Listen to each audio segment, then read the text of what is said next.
Tulisan Hanzi buat pusing. Ini suara hati kamu bukan? Tenang aja, kali ini aku mau ajak kamu belajar Hanzi, aturan penulisan Mandarin bersama aku Siska, orang Indo yang jago Mandarin.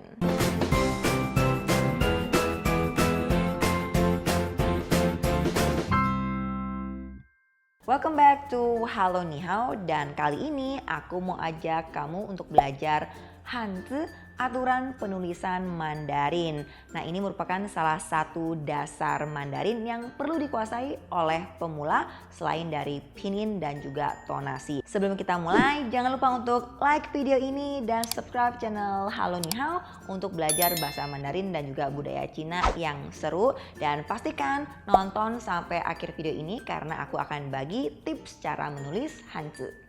Orang Cina menyebut karakter atau huruf Mandarin dengan Hanzi.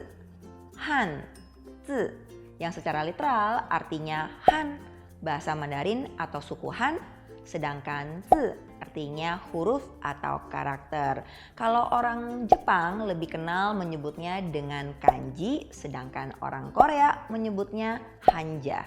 Di Halo Ni Hao kita menggunakan karakter Mandarin yang disebut dengan Jiantizi. Jiantizi atau disebut dengan Simplified Chinese Characters yang digunakan di mainland China yang memang juga merupakan versi simpelnya. Berbeda dengan Fantizi. Fantizi, Traditional Chinese Characters yang digunakan di Taiwan yang memang memiliki guratan yang lebih banyak dan juga buat orang lebih pusing. Setiap karakter Mandarin atau Hanzi ini terdiri dari guratan-guratan yang dalam Mandarinnya disebut dengan pihua. Pihua yang secara literal pi artinya pen, hua artinya gambar. Nah, dengan mempelajari guratan-guratan ini, kita bisa memastikan penulisan Mandarin lebih terstruktur dan juga menghasilkan tulisan yang juga cantik. Yang pertama, tulis dari horizontal lalu ke vertikal. Garis horizontal dalam Mandarin dibaca heng, sedangkan garis vertikal yaitu shu. Kita ambil contoh penulisan angka 10 shi yang dimulai dari horizontal lalu ke vertikal. Kedua, tulis dari sisi kiri ke bawah lalu pindah ke sisi kanan ke bawah. Nah, ini dalam Mandarinnya sisi kanan ke bawah garisnya disebut dengan pie, sedangkan kalau garis sisi kanan ke bawah disebut na. Kita ambil contoh misalnya huruf ren dalam Indonesianya artinya orang yang ditulis dari sisi kiri ke bawah lalu sisi kanan ke bawah. Aturan ketiga yaitu tulis dari atas ke bawah, tentunya sangat gampang sekali. Nah, ini contohnya kita ambil huruf angka 3 yaitu san yang garisnya dari atas sampai ke bawah. Aturan keempat yaitu tulis dari bagian kiri dulu, kemudian baru tulis bagian kanan. Misalnya seperti huruf ta yang artinya dia.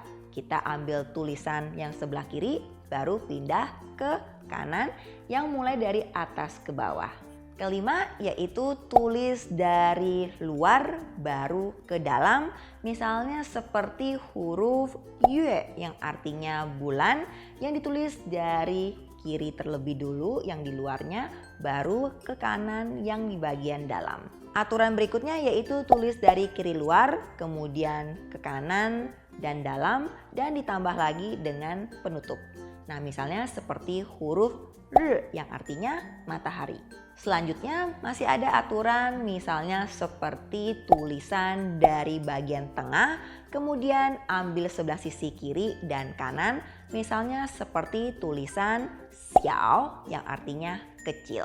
Aturan dasar yang terakhir juga gampang yaitu tulisan dari garis horizontal kemudian kiri bawah dan kanan bawah, misalnya seperti huruf ta yang artinya besar.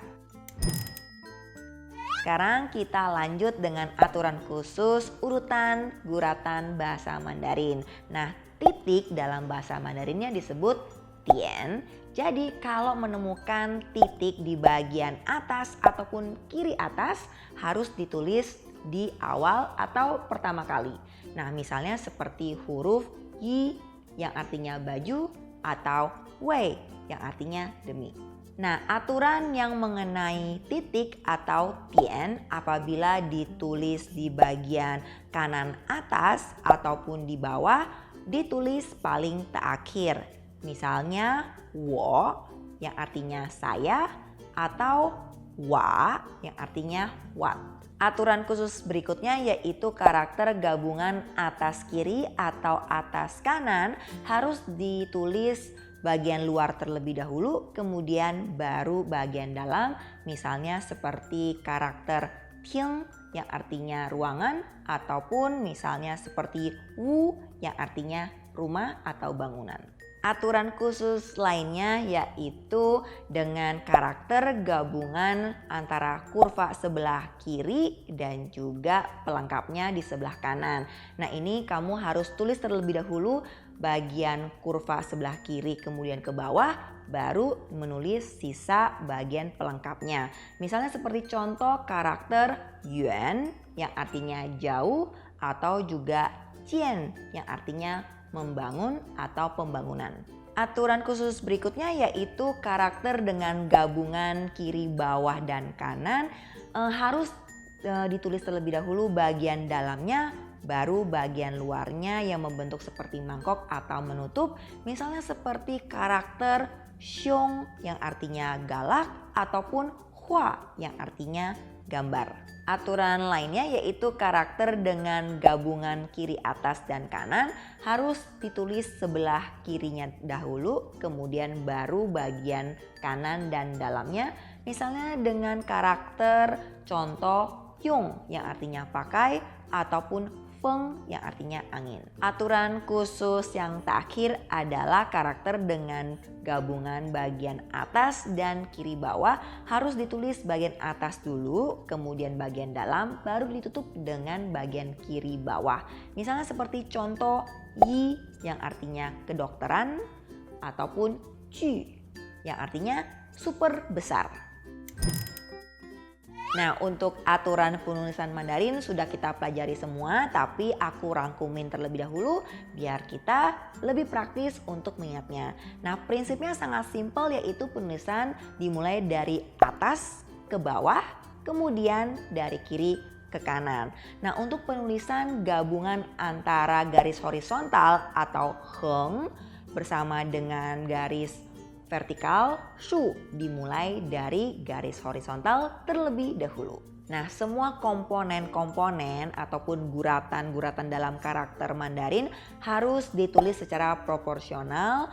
Nah, komponennya nggak boleh ditulis secara terlalu besar ataupun terlalu kecil, dan juga harus pastikan jaraknya dengan sesuai, jangan sampai kejauhan. Dan pastikan saat menulis karakter Mandarin ataupun Hanzi ukurannya harus sama dalam satu paragraf ya. Jangan sampai ada yang besar ataupun kecil karena terlihat aneh nantinya.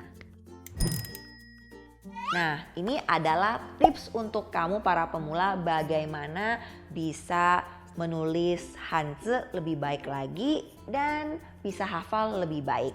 Nah, yang pertama gunakan buku tulis kotak besar Mandarin yang bisa kamu beli di Tokopedia yang harganya sekitar 2.000 sampai 5.000, dan kalau bisa tulis dengan pensil terlebih dahulu karena kita latihan lebih banyak makin baik. Kemudian saat kamu menulis Hanzi ataupun karakter bahasa Mandarin, jangan lupa saat menulis bisa sambil baca dan juga mengingat artinya. Nah, biar otak kita juga meresap lebih baik tulisan Mandarin, pinyin, dan juga artinya. Nah, sekarang dengan kita tahu aturan dan juga struktur penulisan Mandarin, semoga proses belajar dan juga menulis bahasa Mandarin lebih mudah.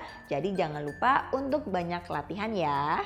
Kalau kamu masih ada pertanyaan mengenai tulisan Mandarin ataupun Hanzi, silakan komen di bawah ini dan aku akan siap menjawab semuanya. Nah, video terbaru selalu aku upload setiap hari Selasa dan juga Jumat pukul 8 malam. Dan jangan lupa untuk support video ini dengan like dan juga subscribe channel ini dan hit the bell. Sampai jumpa, 下次见。